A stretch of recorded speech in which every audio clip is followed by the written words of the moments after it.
Hello, AP Chemistry, and now we're going to talk about being away from standard conditions. So if we look here, right, not means standard. So this is my standard delta G value, which we can calculate using standard energies of formation, right? Or we can use it calculating delta G equals delta H minus T delta S, where all terms are at standard conditions, okay? And this is non-standard, right? So all we're doing here is we're saying this is standard conditions, and then we're adding a correction factor.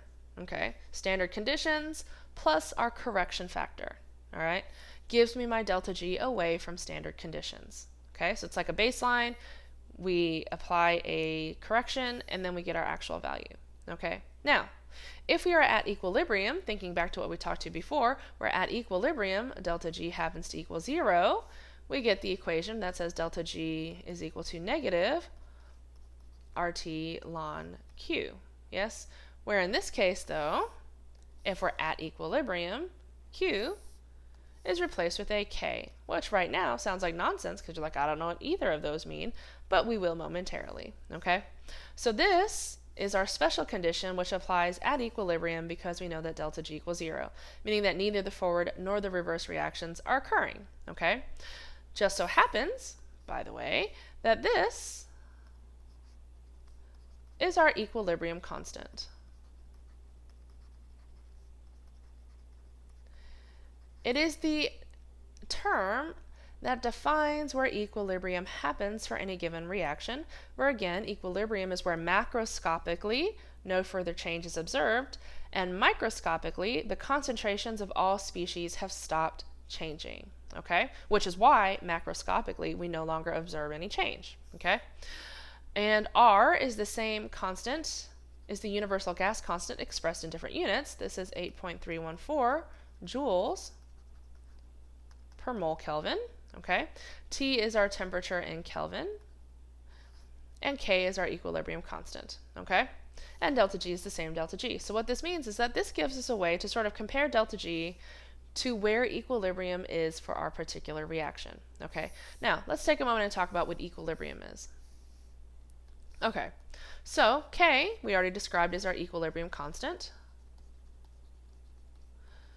And our equilibrium constant is based on the law of mass action.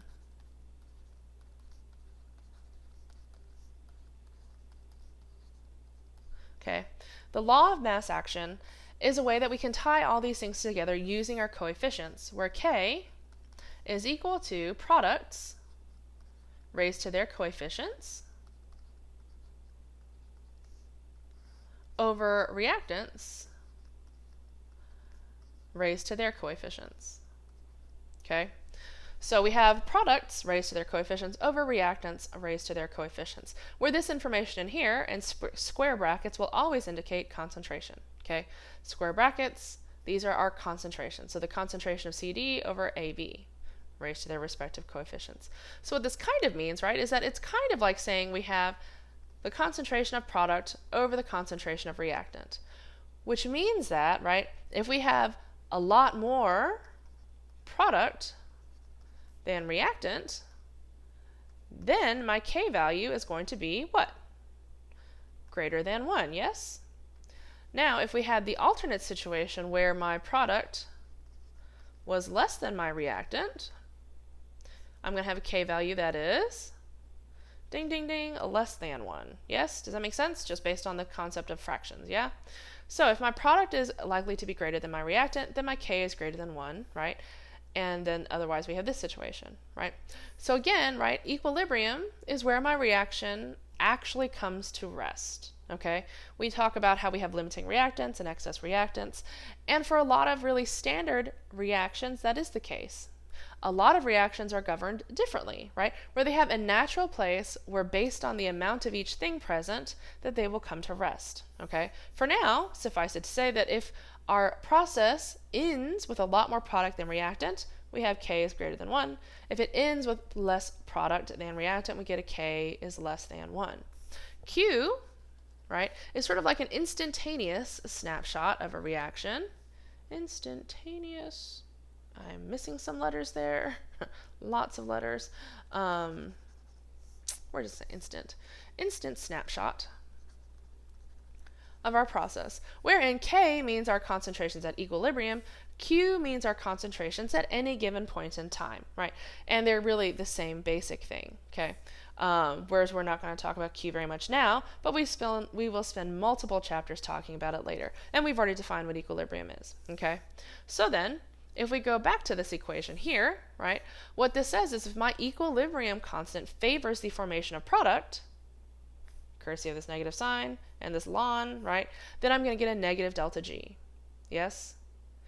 If my reaction favors the formation of product, meaning K greater than 1, I'm going to get a negative delta G. Okay? Now, if the equilibrium constant for my reaction favors the formation of reactant, meaning my K is less than 1, natural log of that, with a negative sign attached, means I'm going to get a positive delta G. Okay? One more time. From the other point of view, if I have a negative delta G, meaning a thermodynamically favorable process, I'm going to end up with a K value greater than 1, which means my reaction favors the formation of product. If I have a delta G value that is negative, I'm going to end up with a K value that is less than 1, saying my reaction favors the formation of reactant. Okay? And note that that's just one of the natural log properties with the negative out front. Yes? Your book also has the alternate way with the E versus the natural log. This is how I prefer it, but you can go look at that one if you prefer the E in it. Okay. And that's just the rearranging of this, yeah? If we solve it with raised to the E, whatever floats your boat.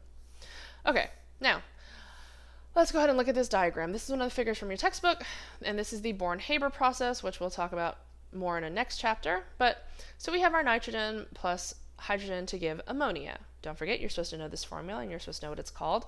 So here, right, free energy. So this is our delta G, okay? And so what this says, right, is that if we have all N2 and H3, right, we are spontaneous. We will spontaneously go forward, right, and make product. If instead we only had ammonia in our bucket, right, we will go in this direction, right? And so there is an interplay here where this is where equilibrium happens, where there is a mixture of things such that my delta G is equal to 0, right? And we've reached equilibrium, which again, we will work with a lot more extensively in a couple of chapters. But for now, like I said, suffice it to say it's the relationship of the amount of product relative to the amount of reactant at equilibrium, the place where macroscopically no more change is observed because microscopically the amounts of the reactants and the product's concentrations are constant. All right. Thank you for listening. Be good, and I will see you soon. Bye.